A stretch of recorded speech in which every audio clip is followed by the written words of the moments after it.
Bueno, por razones del procedimiento, ahora me toca exponer a mí, entonces me traslado para esta ubicación. Pero yo no voy a hacer estrictamente una exposición. Como ustedes saben, con la CGTP organizamos un foro soberanía energética que ha realizado actividades en diversas partes del país y concordamos con la congresista Susana Vilca para hacer este evento. Y la idea es tratar de reunir algunas grandes conclusiones o acercamientos al planteamiento de la soberanía energética que se han venido haciendo desde los foros del Colegio de Ingenieros hasta la comisión investigadora de Petroaudios que presidió el congresista Bugatás, hasta el debate público que hay en todo el país sobre el tema. Es por eso que voy a presentar de manera escrita algunas ideas al respecto. A inicios del siglo XXI y en medio de una aguda crisis mundial civilizatoria, el Perú debe hacer frente a una de sus vulnerabilidades estratégicas en la que se define su futuro. Sin energía no hay vida. Sin fuentes de energía sostenibles, la nación está condenada. El Perú no dispone de seguridad energética en suministro, producción y uso de las fuentes principales. Sin energía, la nación no tiene posibilidades de desarrollo ni futuro de libertad. Basta un limitado crecimiento de su economía primaria de exportación, como en los últimos años con la minería, para que estallen las fragilidades. Somos un país que tiene un alto potencial de energías renovables no utilizadas y dependemos de medianos recursos de petróleo y gas, los que son más del 80% del recurso energético utilizado y que están hipotecados a la exportación el 50% de las reservas probadas de gas de camisea.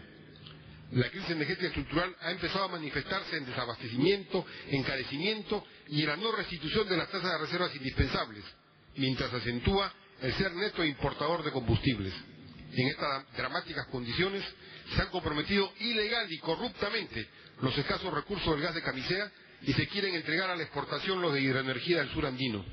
Se hunde a la nación en mayor crisis mientras se subsidia el desarrollo de otras naciones en una operación corrupta que enriquece a un puñado de intermediarios.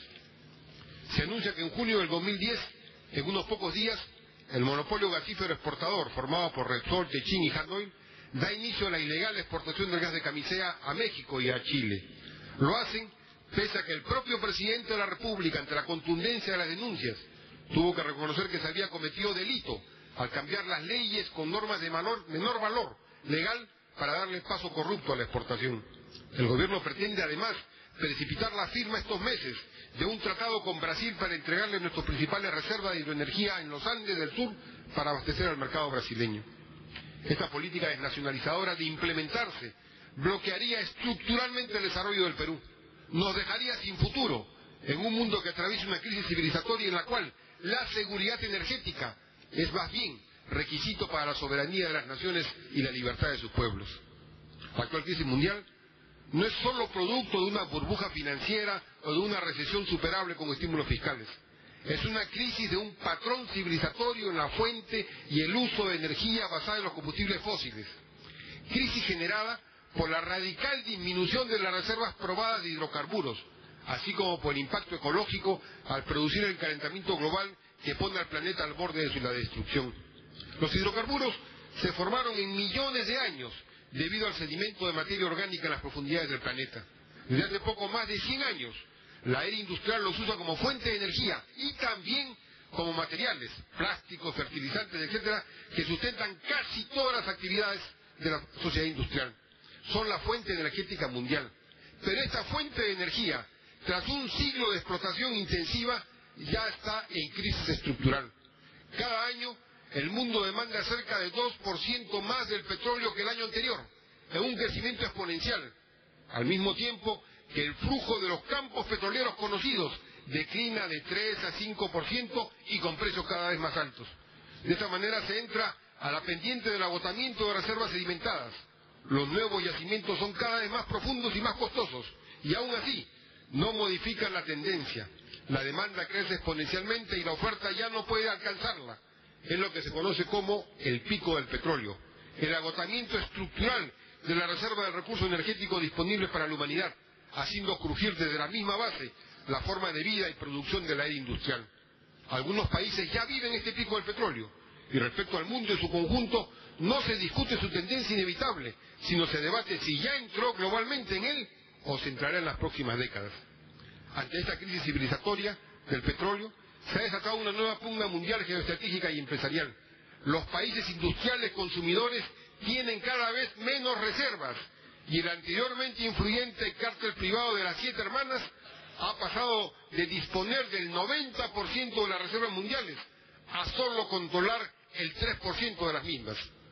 Un nuevo y poderoso movimiento de recuperación del control soberano ha conquistado que entre el 65 al 85% de las reservas mundiales están ahora en manos de las principales 8 empresas petroleras estatales del Medio Oriente, de Rusia y de las latinoamericanas Pemex, Petrobras y PDVSA. Pese a esta dramática crisis que obliga a buscar nuevas fuentes de energía por muchas décadas más, los hidrocarburos continuarán siendo la fuente principal de energía, mientras se estudian mundialmente las opciones de reemplazo. Cada nación, en base a su propia matriz energética, busca disponer de energía segura, limpia, accesible y barata. La próxima recuperación de la economía mundial, multipolar y con nuevas fuerzas emergentes, va a acentuar la importancia de la seguridad energética. Los diversos países incluyen en sus planes anticrisis no solo estímulos fiscales, sino también políticas de carácter estratégico ante el calentamiento global y para modificar la fuente de energía y su matriz nacional. Sería funesto para el Perú aislarse de estos cambios y acentuar su vulnerabilidad estratégica e inseguridad energética, monetizando rápidamente sus escasas reservas y privilegiando la exportación de las mismas, pues solo provocaría el bloqueo de sus posibilidades como nación.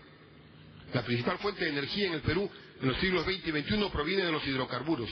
Esto determina en más del 65% de la energía comercial, además de no renovables, son un bien escaso, acentuando su condición estratégica. La historia de los hidrocarburos en Perú nos muestra que se impuso el monopolio ilegal antinacional con la IPC del 1900 a 1968, y luego tras la fase de incremento con la primera nacionalización del 68 al 80, vino luego la clara tendencia de caída, pasando por el populismo y petrolización del presupuesto público del 80 al 90, hasta la privación fragmentada y la imposición del patrón mercantilista y nacionalizador que acentúa la vulnerabilidad estratégica del 92 al 2009. La situación crítica del abastecimiento nacional ha sido amenguada en los últimos años por la producción de hidrocarburos líquidos, provenientes básicamente del lote 88, Camisea 1, en el orden de los 35.000 barriles día de líquido de gas natural. El 50% de estos barriles de líquido de gas natural se transforma en pisco en gas doméstico, exportándose el resto como nafta y algo de diésel. La suma de estos 35.000 barriles diarios con la producción petrolera de cerca de 80.000 barriles diarios da un total de 115.000 barriles diarios promedio.